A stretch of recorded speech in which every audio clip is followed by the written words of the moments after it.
Globalization, I think, is a term which is very much used by many different people to mean many different things.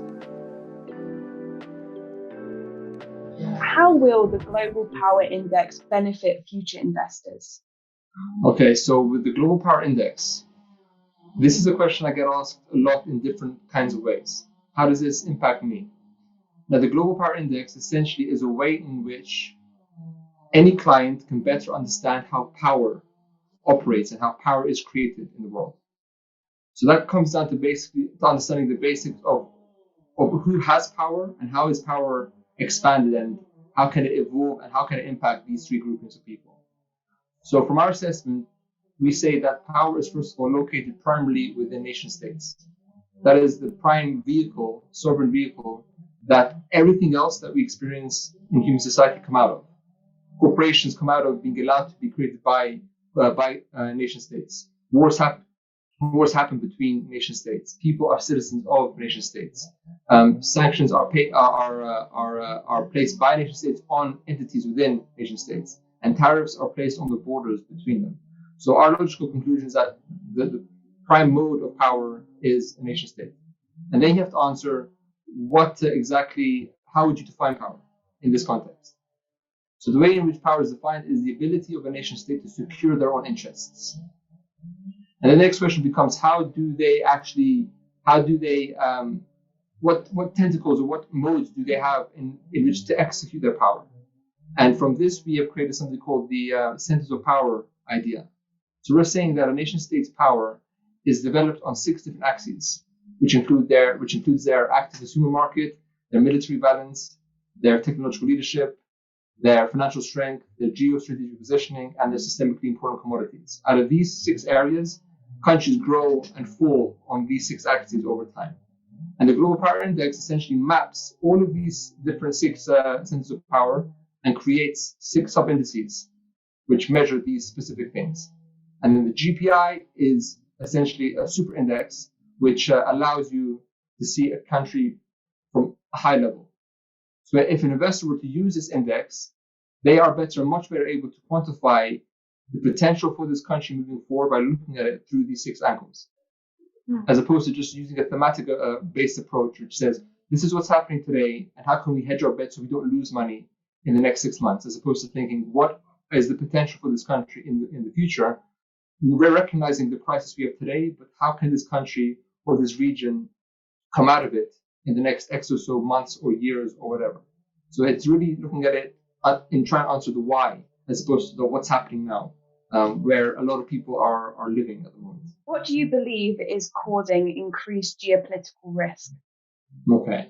Now, there's no doubt in my mind that we are seeing increased levels of geopolitical risk wholesale across the world. And if you were to ask an analyst, typically, they would say to you that the reason as to why we're facing more geopolitical risk is because somehow America is taking a back seat in world affairs, and there's vacuums of power that are appearing across the world.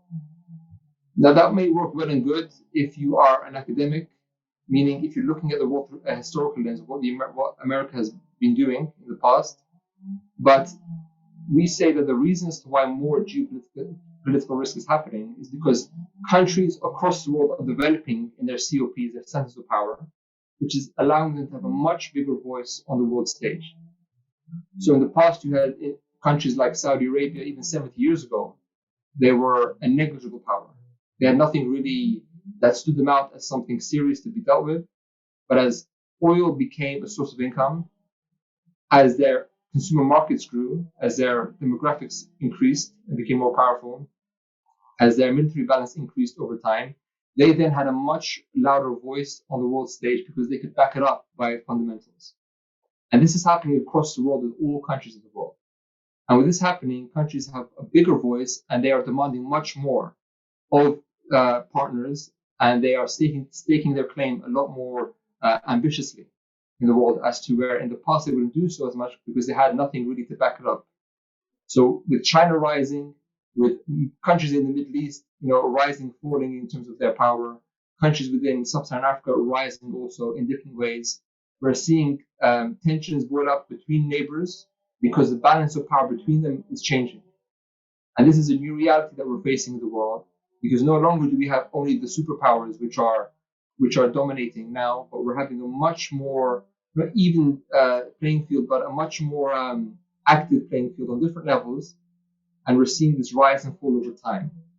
This is facilitated by technology also, which is allowing communication to happen, and this is why we believe geopolitical risk is rising across the world, and not only how it's happening, but why it's happening. This is what we help answer as well as an organization.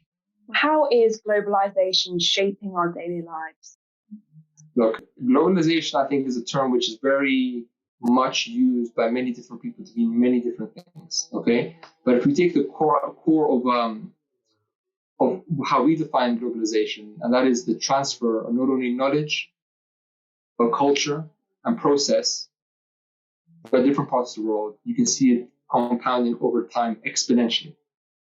So a dentist in Kiribati, a mother who's raising kids in Tristan da Cunha, and let's say a corporation in the United States are fundamentally going to be changed and challenged over the next 100 years, which is our outlook, by globalization, geopolitics, transformative technology, and societal change. And it would depend on who's asking that question, really, Megan, because if I were to advise a government struggling with a specific issue, then I could be much more specific in my analysis. But what's very much, and in the same way, if I am advising an investment house on how this specific development of globalization, how supply chains, for example, are being changed and challenged, then I could give much more specific advice. But what is undeniable is that the next, I believe, 50 or so years are going to see more transformational change than the last 200. Because we are compounding our efforts in these four areas, globalization, geopolitics, technology, and societal change, throughout the world.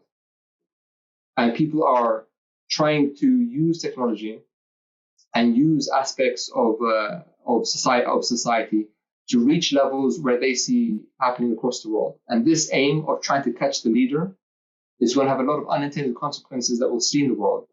And it would really depend on who's asking that question for me to give a much more specific answer. But for a general audience, I would say just look around you.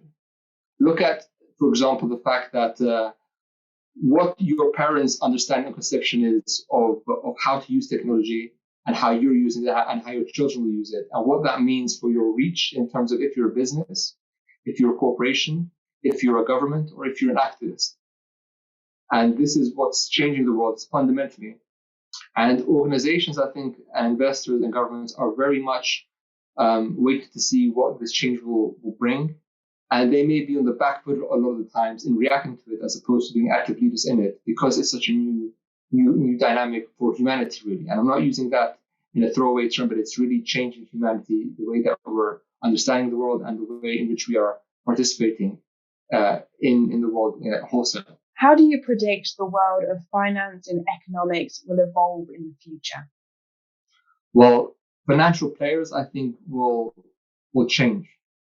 Meaning what we've seen in the West and the explosion of financial capital and human capital and intellectual capital, which has been spurred by the West and even other regions as well.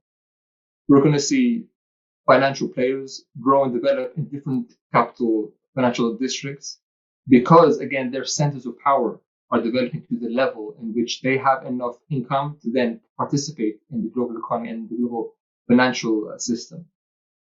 And this is going to cause, again, that Pareto curve of distribution to be localized in regions. Meaning not every financial capital is going to be the most lucrative. We're going to see, for example, in the West, we have New York, we have London, to a lesser extent, we have Switzerland, and then we have sort of Singapore, Hong Kong, in Asia. But within these regions too, we're going to see the growth, I think, of wealth. We're going to see more establishment of family offices across the world, especially from Asia, which are going to use their capital to invest in different projects across the world. And we're going to see different financial vehicles emerge across the world also at different levels of assets under management. Naturally, not everyone's going to be a £1 billion or $1 billion asset manager or more. They're going to be smaller sums and larger sums across the world, and they're going to participate in their local economy, in their regional economy, and also in the global economy, much more so. So developments that we see maybe stalled in certain parts of the world, I believe over the long term, as more wealth is developed in these regions, then these local entrepreneurs and these local financiers are going to be looking more regionally for a return on investment, as opposed to going to probably more established markets, which over time will change also. And this is where local development will happen more so as time passes. You need sort of time for these things to develop, but as compounding efforts continue, we will definitely see this, I believe, in the next 20 to 50 years also.